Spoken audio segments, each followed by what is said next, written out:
tema de hoje é democracia, beleza? O termo democracia ele tem origem grega, né?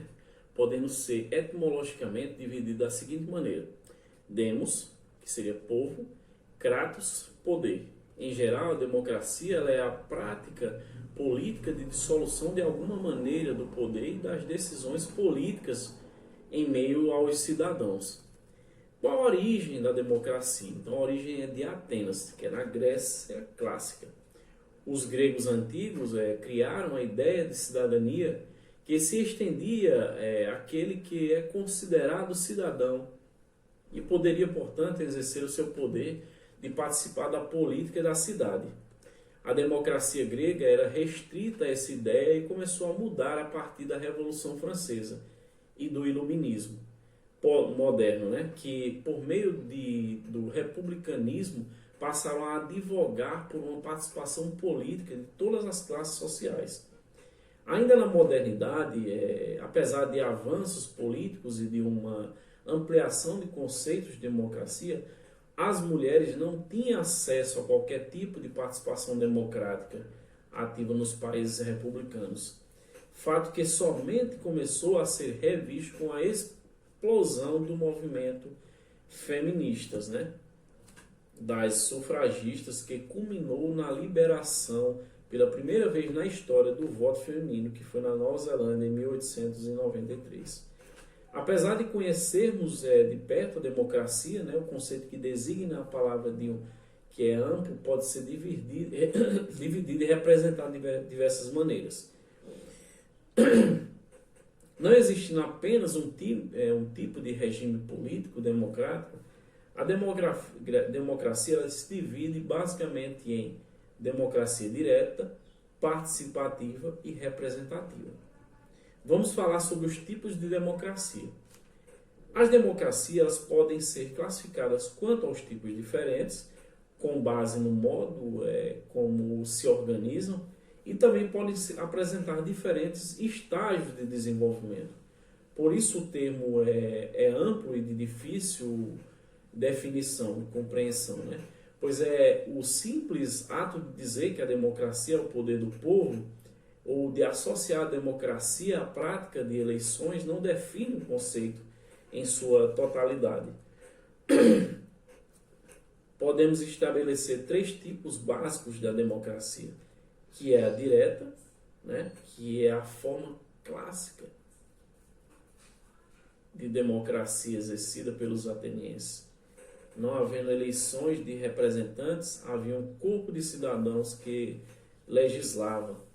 Os cidadãos em si eles reuniam-se na ágora, um local público que abrigava as chamadas assembleias legislativas, onde eram criadas, debatidas e alteradas as leis atenienses. Cada cidadão podia participar diretamente, emitindo as suas propostas legislativas e votando nas propostas de leis de outros cidadãos. Os cidadãos atenienses eles tinham muito apreço por sua política e reconheciam-se como privilegiados por poderem participar daquele corpo tão importante para a cidade. Por isso eles levavam a sério a política. Os cidadãos eles preparavam-se mediante o estudo da retórica, do direito e da política para as assembleias. Eram considerados cidadãos apenas homens, em sua maioridade nativos de Atenas ou filhos de atenienses e livres. As decisões então eram tomadas por todos, o que era viável devido ao número reduzido de cidadãos. Já a democracia representativa é mais comum entre os países republicanos do mundo contemporâneo. Pela existência de vastos territórios e de inúmeros cidadãos, é possível pensar em uma democracia direta, como havia na Grécia. Vários fatores contribuíram para a formação desse tipo de democracia, dos quais podemos citar o sufrágio universal, né?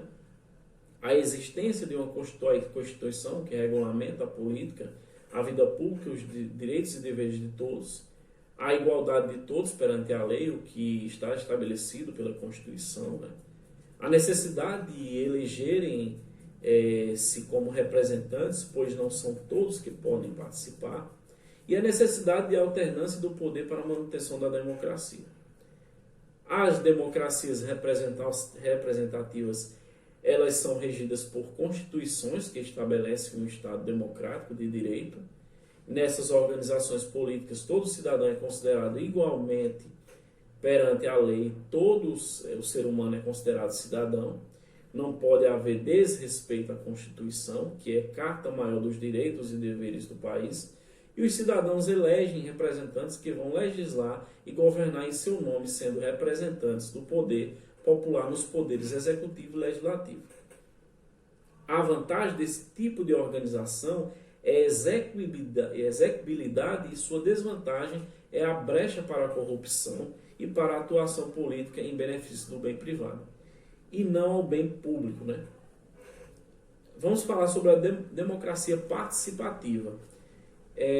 Nem a direta, como era feita na antiguidade, e nem totalmente indireta, como acontece com a democracia representativa. Essa democracia participativa, ela mescla elementos de uma e de outra. Existem eleições que escolhem e nomeiam membros do executivo, né, e do legislativo, mas as decisões somente são tomadas por meio da participação e da autorização popular.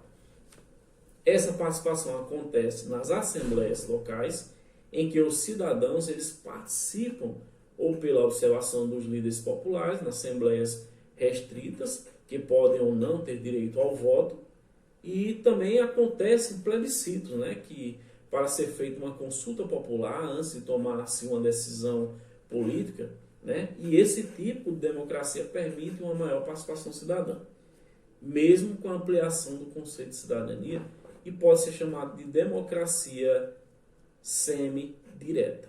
Beleza?